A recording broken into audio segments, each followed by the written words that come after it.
Salam ibu-ibu yang terkasih di dalam Tuhan Yesus Kristus, selamat sore. Senang kembali boleh menyapa ibu-ibu dalam persekutuan wanita secara online di sore hari ini. Saya percaya ibu-ibu semua ada dalam lindungan dan pemeliharaan Tuhan. Semuanya kita sehat-sehat, semuanya kita hidup di dalam sukacita, kelimpahan karena berkat Tuhan. Mari ibu-ibu, sebelum kita merenungkan firman Tuhan hari ini yang dengan sebuah tema karya Allah di balik penderitaan, kita akan membaca Injil Yohanes pasal yang ke-9 ayat yang pertama sampai ayat yang ke-4. Namun sebelumnya mari kita berdoa. Bapa kami yang di sorga, kami mengucap syukur sore hari ini Tuhan jaga pelihara kami.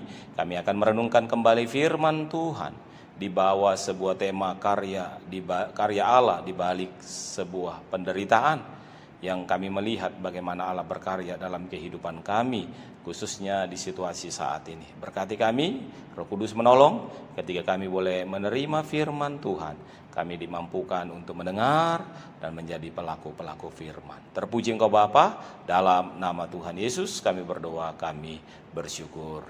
Amin. Yohanes pasal yang ke-9 ayat yang pertama sampai ayat yang ke-4, demikian firman Tuhan. LAI memberi judul Orang yang Buta Sejak Lahirnya. Waktu Yesus sedang lewat, ia melihat seorang yang buta sejak lahirnya. Murid-muridnya bertanya kepadanya, "Rabi, siapakah yang berbuat dosa? Orang ini sendiri atau orang tuanya, sehingga ia dilahirkan buta?" Jawab Yesus, "Bukan dia dan bukan juga orang tuanya, tetapi karena pekerjaan-pekerjaan Allah harus dinyatakan di dalam dia. Kita harus mengerjakan pekerjaan Dia yang mengutus aku. Selama masih siang akan datang malam, di mana tidak ada seorang pun yang dapat bekerja." Demikianlah firman Tuhan. Ibu-ibu mungkin pernah mendengar nama seorang Nick Vujicic, seorang yang lahir dalam keterbatasan, tidak memiliki tangan, tidak memiliki kaki. Di usia ke-8 tahun pernah hampir putus asa.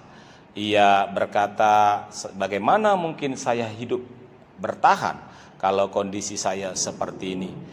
Hidup saya sudah selesai."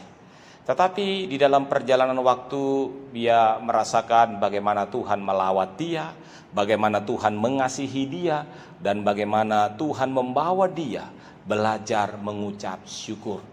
Dan satu titik dia berkata, "Kalau saya tidak dalam kondisi seperti ini, maka mungkin saya tidak sukses seperti sekarang ini." Nick bisa melihat bagaimana karya Allah di balik segala keterbatasannya. Saat ini Nick menjadi salah satu motivator yang cukup terkenal di abad ini.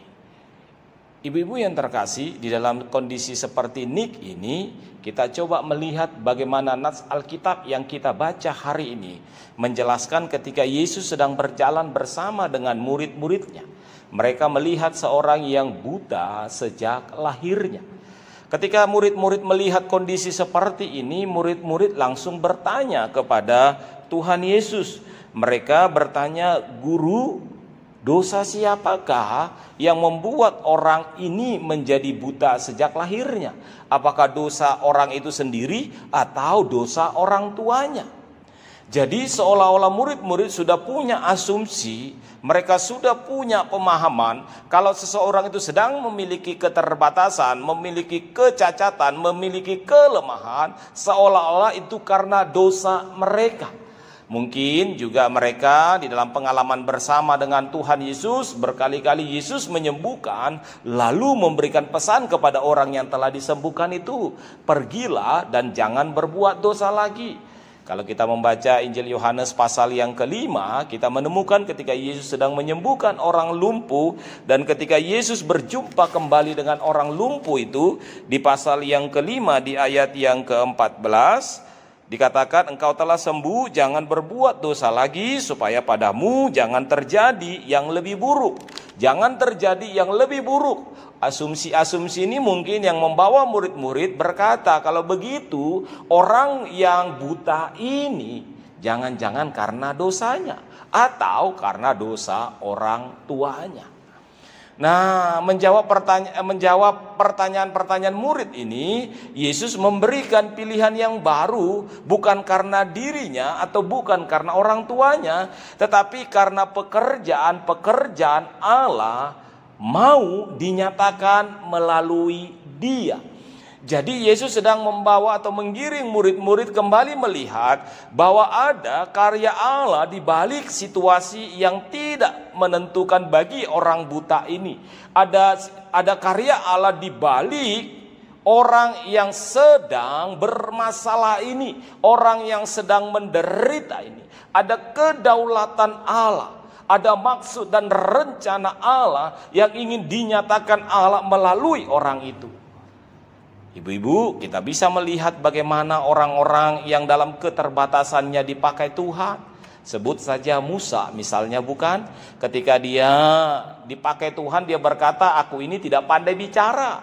Tapi Tuhan memakai dia untuk berbicara kepada Firaun melalui saudaranya Harun. Dan kita juga bisa melihat di dalam Roma, Paulus berkata bahwa Allah bekerja dalam segala sesuatu untuk mendatangkan kebaikan bagi kita.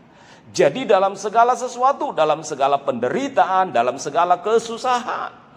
Ibu-ibu, mungkin ibu-ibu masih ingat bagaimana Yesus ketika Yesus ketika Yesus membangkitkan yang namanya Lazarus, bukan? Ketika Lazarus dibangkitkan oleh Yesus, dikatakan ketika Lazarus sudah mati, Yesus sengaja pergi ke tempat lain, menyingkir, bukan melawat atau bukan datang ke rumah Maria dan Marta, tapi Yesus menyingkir ke daerah lain. 4 hari berikutnya Yesus datang. Dan waktu Yesus mau menyembuhkan, orang berkata, ini sudah jadi nasi, sudah jadi bubur. Bagaimana mungkin orang yang sudah, mohon maaf, yang sudah bau dibangkitkan? Maria pun di sana galau. Maria pun tak percaya kalau adiknya bisa saudaranya bisa dibangkitkan kembali. Tetapi Yesus berkata, tidak ada yang mustahil bagi Allah.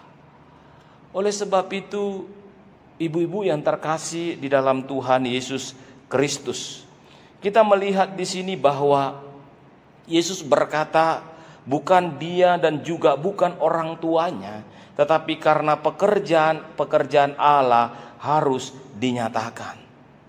Ini mau mengatakan bahwa Allah mengontrol segala sesuatu. Ia membuat segala sesuatu indah pada waktunya. Oleh sebab itu ketika Yesus sudah mengatakan itu, Yesus tidak memperdebatkan karena siapa, tetapi Yesus mau menggiring lagi murid-murid. Kalau begitu, kalau engkau melihat orang yang sedang kesusahan, apa yang engkau harus lakukan? Apa yang harus kamu kerjakan? Maka Yesus menyembuhkan orang itu. Di ayat yang keempat, Yesus berkata dengan sebuah kalimat yang menarik, kita harus mengerjakan pekerjaan Dia yang mengutus aku. Kita harus membawa kabar baik kepada orang lain. Kita harus membawa kabar kasih Allah kepada orang lain. Kita harus membawa karya keselamatan Allah kepada orang lain. Nah, ibu-ibu yang terkasih di dalam Tuhan Yesus Kristus, maka kalau kita membaca di ayat yang ke-5 dan ke-6 sampai yang ke-7, kita melihat Yesus menyembuhkan orang itu. Yesus bertindak langsung, memberi teladan kepada murid-murid untuk menyembuhkan orang yang buta itu. Nah, ibu-ibu yang terkasih, apa yang bisa kita dapatkan dari kisah ini? Ada 3 poin yang coba kita pikirkan menjadi sebuah aplikasi dalam kehidupan kita. Ibu-ibu yang terkasih, kalau sekarang ini kita menghadapi sebuah pandemi yang tidak selesai dan belum selesai, tapi kita yakin pasti selesai. Dan mari kita melihat kembali, ini ada dalam rencana kedaulatan Allah. Ini ada dalam kontrol Allah. Allah pasti berkarya di balik semua peristiwa yang kita alami saat ini.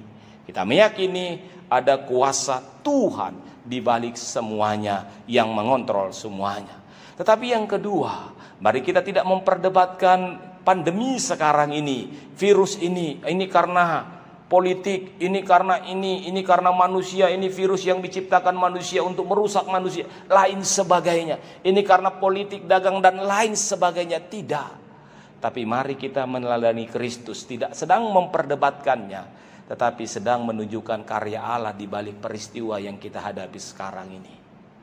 Kita tidak memperdebatkan, tapi masuk membantu, masuk menunjukkan kasih. Banyak orang yang mengalami kesusahan dampak dari pandemi ini. Kemarin saya membaca sebuah artikel dikatakan akhir September ini akan terjadi resesi ekonomi.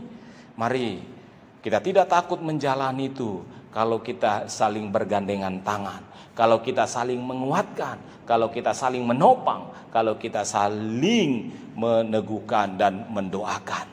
Dan yang ketiga, itu harus kita tunjukkan langsung dalam tindakan nyata kita. Oleh sebab itu, ibu-ibu yang terkasih, kalau hari ini kita sedang dalam kesusahan, ingatlah ada karya Tuhan di baliknya. Ibu-ibu yang terkasih, kalau kita melihat orang dalam kesusahan, marilah kita meneguhkan dan menolongnya. Mari tunjukkan kasih Allah yang ada dalam diri kita kepada mereka, supaya mereka bisa melihat Allah melalui kehidupan kita. Kiranya Tuhan memberkati, Tuhan menolong ibu-ibu dan saya untuk berkarya di tengah-tengah pandemi yang kita alami ini.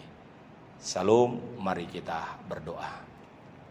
Bapa, terima kasih untuk firman Tuhan hari ini. Kami boleh melihat bagaimana Tuhan berdaulat, berkarya di tengah situasi kami, khususnya penderitaan yang kami alami karena dampak COVID yang berdampak bagi pekerjaan, usaha, kehidupan rumah tangga, anak-anak dan lain sebagainya.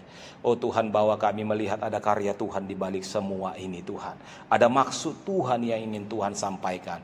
Dan pada akhirnya mata kami dicelikkan seperti Ayub yang berkata, dulu aku mengenal Tuhan dari nenek moyangku, tapi sekarang aku mengenal Tuhan dari pengalamanku. Kesusahan, penderitaan yang kami alami, kami percaya ada rencana Tuhan dan kebaikan Tuhan yang akan Tuhan tunjukkan.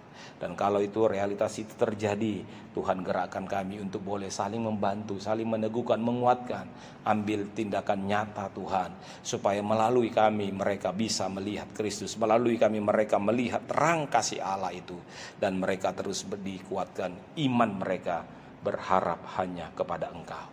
Terima kasih, berkati ibu-ibu dalam kehidupan, berkati mereka dalam pekerjaan rumah tangga, berkati dalam usaha, berkati mereka dalam mendidik anak-anak mereka, supaya hidup mereka terus hidup menjadi mengasihi Tuhan dan melayani Tuhan. Terima kasih Bapa, terpuji Engkau di dalam nama Yesus. Kami berdoa, kami bersyukur. Amin.